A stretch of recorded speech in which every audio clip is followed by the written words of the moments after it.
Can you please introduce yourself? My name is Abdulkarim Daiyabu, the president of the Movement for Justice in Nigeria, MOJI, the former president of the Kano Chamber of Commerce, Industry, Mines and Agriculture, and the former national chairman of the Alliance for Democracy, AD. The third assembly is about to commence on the 13th of June. What can you say about the leadership of the assembly, more especially Senate? Well, what I'm trying to warn the president is not to interfere into anything to do with the National Assembly. Why? Because it is a matter of democracy. No single individual has the right to say that he will dictate against what the people like, no matter what position he is holding. He is voted into power by the vast majority in the country, not nominated by anybody or appointed by anybody. So, let's say in the same vein, all the members of the National Assembly, both Senate and House of Reps, were voted into power, into their respective offices, by the majority voters. And it is the responsibility of the same that are voted into that offices to vote for whoever is desirable to be their leader.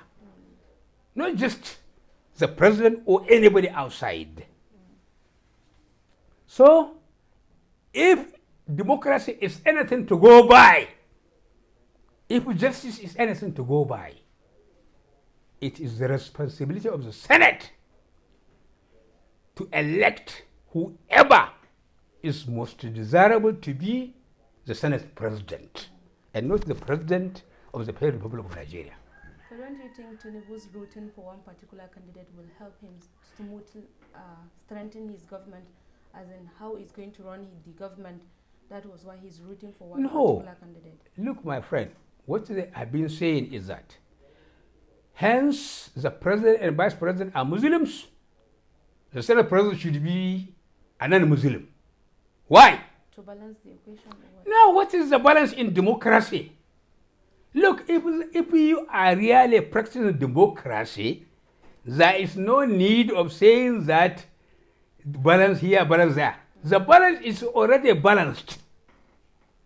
If the people wanted the same family to hold the country, to lead the country, so that is democracy, let it be. But not for you to say that this is desirable, this is undesirable. It is a matter of democracy. If the people wanted somebody, a Muslim, let him be in the same way that he has been, along with his bias. If you could remember, if you could recall, in 1993 there had been a Muslim ticket, but cancelled, that of NKO Abiola and Babagana Kingibe. Yes. But God so kind now, it came a replica that another Yoruba from the south, a Muslim, and another Northerner from the Borno state, Shetima, are now Muslim, and they won the election, and it's not cancelled. So, if anybody will be voted into the office, let him be voted into, but not for you to say that this is what you want. That is showing the people that you have a hidden agenda for something for yourself. Otherwise, if all the people of Nigeria are yours and you are theirs, let anybody be. This is the advice that I'm giving to Mr. President. If you want to choose from those that you are appointing yourself into such offices to help you, like ministers and advisors or whatever, but not from the elected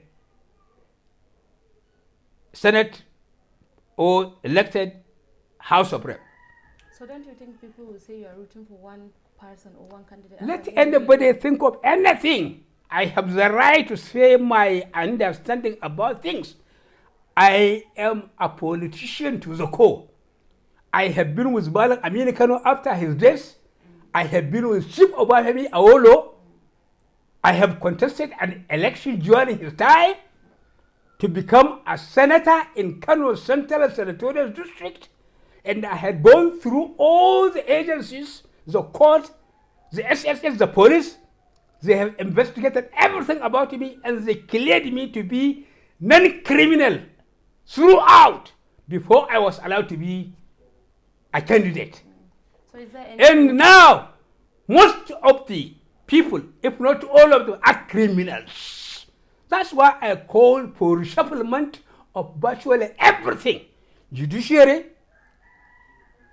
legislature, and whatever you have, particularly Central Bank and NPC, and all other investments that government has hand in it. So is there any consequences for the president to say that he wants this person to be in the seat? Look, Bola Tinubu is inheriting a problem which he doesn't know how big. It's a problem. Look, like I've told you now, when he is sworn in now, has he ever started making any budget for this country? No, not yet. Fine. So who did the budget for this year? The ex-president. The former president. Yes. Fine. So did he put any, what do you call it? Subsidy in the budget? For only 6 months. Up till now?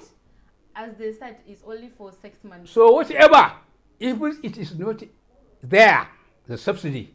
So how can the new president implement what there is none?